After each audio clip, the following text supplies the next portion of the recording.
Hey there, Jane Harrington, independent demonstrator with Stampin' Up! Here, and I'm also known as Calamity Stampede. Today I'm going to be showing you a paper pumpkin alternative for the month of February 2019, and I'm also going to show you a really interesting technique. As you can see, this paper here, it looks like leather, but it is actually not leather, not even close. This is Crumb Cake cardstock that I made to look like leather. So this is a faux leather look. I'm going to show you how to do that. For this project, you'll notice the card is square. It's not a typical standard size card. So what you'll want to have is a card base in whatever color you choose. I chose Very Vanilla. And the card base is cut 4 inches by 8 inches, and it's scored at the halfway point at 4 inches. You'll also want to have a piece, I chose Merlot, but you can choose whatever color.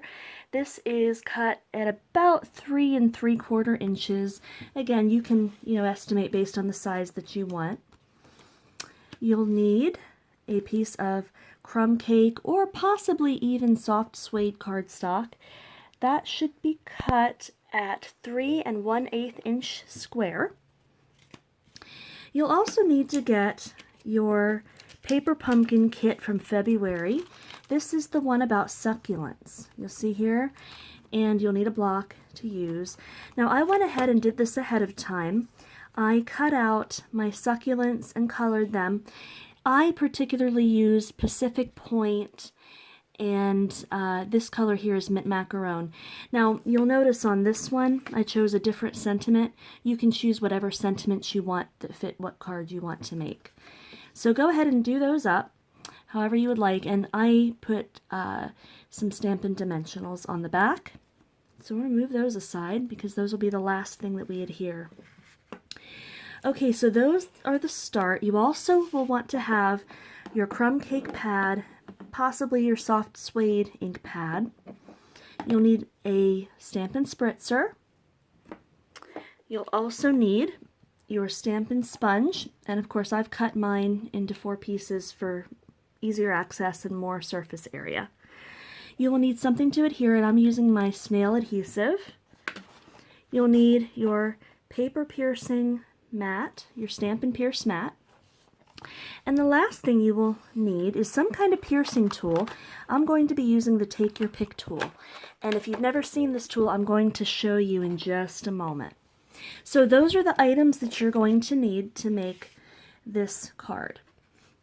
Now to start out, why don't we start with the simplest thing. Most of you have done paper piercing before, but I know a lot of my customer base is new and you've never done this. So we have a a piercing tool. It's $4 in the catalog.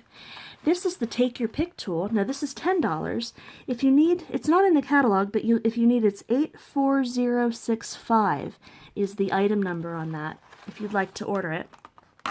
And I'm having a workshop right now, so you are welcome to order from my workshop at the moment.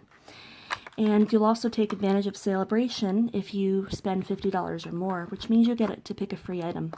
So when you open up your Take Your Pick tool, this is what's inside. So this is the tool itself, and this part here has putty at the end, and it looks like I've accidentally, in the process of me using it, squeezed some of this putty out. This is like a little bit of a clay putty, and it helps you pick up, like, well, this is probably too big, but it helps you pick up little items, like, when you take off your Stampin Dimensionals, you have these backings, and sometimes they're hard to pick up. You can use these to pick up, or little tiny elements. These are great for picking it up, and when you're done with your putty, you just peel it off, and then you can turn this just like so, and see some putty starts coming up. I don't want to pull too much up. But, so that's your putty tool, and they give you an extra putty refill, and you can buy extra refills if you need more. I use these a lot, especially when I'm doing my vinyl work. I always have little pieces that I need to pick up. On the other side, I'm going to turn this around, there's a locking mechanism here. Here I'm going to use the paper piercing tool, but if you don't want to use that, you can unlock it, and there's a spatula on the other end. And you can trade this out, and here there's a stylus in 2 sizes.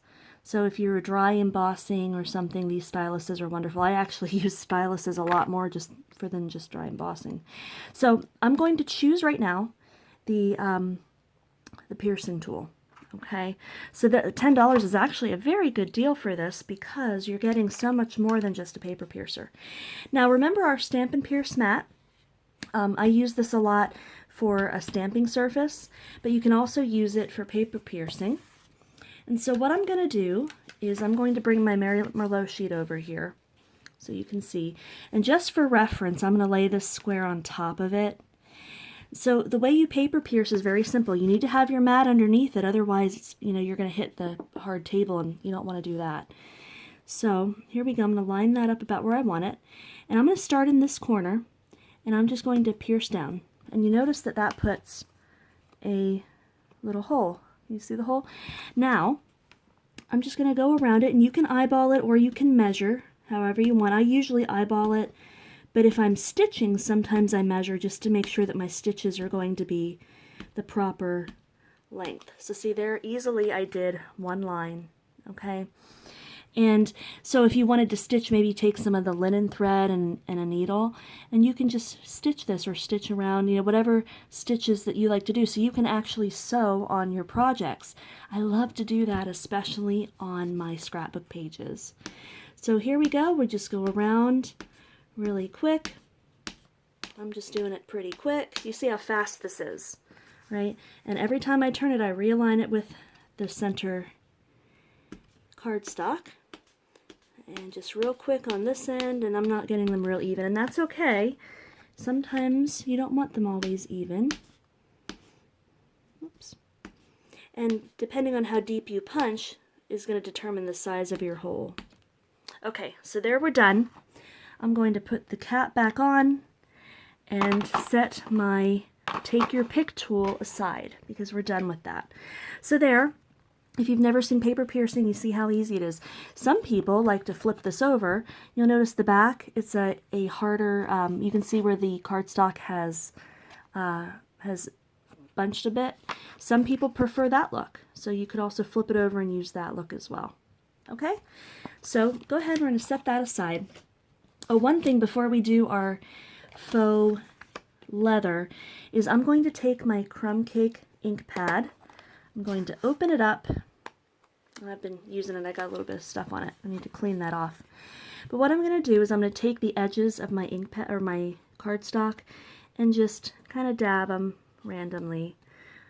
See how I'm doing that? And it gives me an edge. You see? I just wanted the extra texture on the card. There we go. Oops, I got that one a little bit off, and that's okay. I might add a little bit more here or there, just for some variety, like so. Okay, I'm satisfied with that. See? All right, I'm going to set that aside. So those are ready to go. So the next thing we're going to do is we're going to magically turn our Crumb Cake cardstock into fake leather. It's going to look like leather. Now to do that, I forgot to mention you are going to need your heat tool, or you don't have to have a heat tool. You can set this aside and let it dry. But in the interest of time, we want it to dry quicker. So take your cardstock, and I want you to take your Stampin' Spritzer, and you're going to spritz it up. I'm going to do this off camera so that we don't get our workspace wet. So I just spritzed it up, got both sides of the cardstock wet. Now this is the fun part. Kids always love this part. We're going to start crunching it up. We're just going to crunch it all up. Okay? Crunch it up like so. Now open it up and crunch it again. And what we're doing is we're loosening up those fibers in the cardstock. And you can see it's already starting to look, we haven't even done anything else to it, and it's already starting to look a little bit more like leather. And so if we're missing a bit of crumble, we're just going to bunch it in those areas like this. Okay, so there we go. I like that. That's look cool. Now you'll notice there's some fibers here, okay? I'm blowing off my workspace. Those are the fibers that are, you know, as I said, we're loosening up the fibers in this cardstock. So that's what got on my ink pad that I need to clean off. All right, go ahead and set your spritzer aside. We're done with that. Now, this is where I'm going to use my heat tool. You can set this aside and let it dry. Make sure you let it dry first. But I'm going to use my tool on the low setting, and I'm just going to start heat setting it to dry it faster. And you'll start to see, as we do this, the water is going to evaporate, and it's going to quickly dry our cardstock here. You see, you can almost see it happening right in front of you, like so. Okay. That doesn't take very long. And now when you feel it, you'll feel it's pretty dry. I'm going to go ahead and do the other side too. I'm just going to go ahead and use my heat tool on that. Okay. Again, it doesn't take very long. The heat tool gets pretty hot, even on the lowest setting. Okay. Set your heat tool aside. Now, the reason we want to dry this is to minimize the number of fibers that come off. There we go. Because you don't want your pad getting dirty the way mine got a little dirty. Grab your Stampin' Sponge, okay? Now, we're going to rub on some of the ink from our ink pad onto the sponge, okay? We're just loading some ink onto our sponge. And now we're just going to start circular pattern rubbing all over, and you can start to see already, especially in the areas that are raised, it's going to start to pick up some of this color. And do this over and over until you get it to the right hue. If you want to go darker, you can use a darker color like soft suede. You might want to do the early espresso, although that might be a little, dark unless you want to go that dark. Some people like it that way. But I'm just using the Crumb Cake right on top, and see, it's already got a pretty good bit of darkness to it. I don't think I'm even going to use my soft suede pad. Now, if you want to, you can leave it like that, or you can really get into the fine fibers down below, but I like it this way. I think that looks good.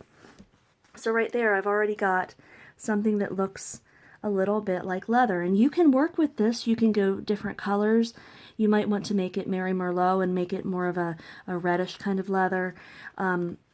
If you don't put as many crumbles into it, you won't have as much texture. So again, you can play with it until you get it to where you want it.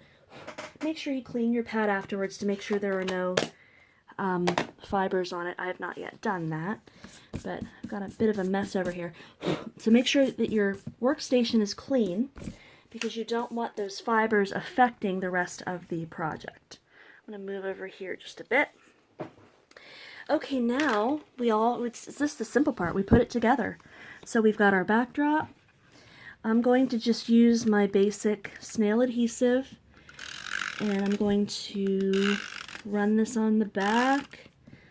I'm not going to stitch this one, but you might decide you want to use some linen thread and just stitch along there. So I'm going to line it up where I want it, like so. Now this is important if you put your adhesive on. Sometimes I let this sit longer because the adhesive, sometimes because this is still a little bit wet and fibrous, it might pull up some of, and it's not doing that here, so, well, there it is. You see what I'm talking about? You see that it pulled it up. So sometimes I'm doing, whoops, oh, I'm messing that up there. I'm doing this in the interest of time for the video, but if you really want to, I would wait a little bit longer for this to dry completely, or make sure you really spend time with your heat tool to make sure that's completely dry. Otherwise, you'll do what I just did, and it demonstrated it for me. It pulled up a little bit of the fiber, but it didn't hurt anything, as you can see. Okay, there is the start of our card, and now the last part is so easy. Let's put this one on first. We're just going to peel off the sticky backs of our Stampin Dimensionals. And I'm going to decide where I want this. I'm going to put this one up in the top corner, like right about there. And it's going to make that pop off the page. I'm taking the Dimensionals off the bottom sentiment that I already went ahead and did ahead of time. And again, you can choose whatever sentiments you want. You don't have to stick with the ones I chose or even the colors that I chose. And I'm going to kind of offset this maybe like so. There we go, and I press it down, and there my card is done. You see? And so you can use whatever colors you want, but that faux leather is fantastic, especially if you're doing masculine cards. A lot of guys don't like the flower cards, so you can, make your own faux leather, and they probably will think that that's real leather because it does look it. It has a really cool look. If you are using the horse stamps, Stampin' Up! Has a real pretty horse set. That would go really well using the faux leather. So if you have any questions about this project or how to do the faux leather, go ahead and drop me a line in the comments, or you can email me at tumbleweedcrossing@gmail.com, or you can find me on Facebook. I'm H. Jane Harrington, Stampin' Up! Demonstrator. And I'll leave a link in the comments or a supply list. And if you would like to order any of these products, or if you have questions about any of them, you can contact me, and I'm having a workshop right now, so spend $50 and you get some free, choose some free celebration items until March 31st. All right, well, we'll see you on the next project.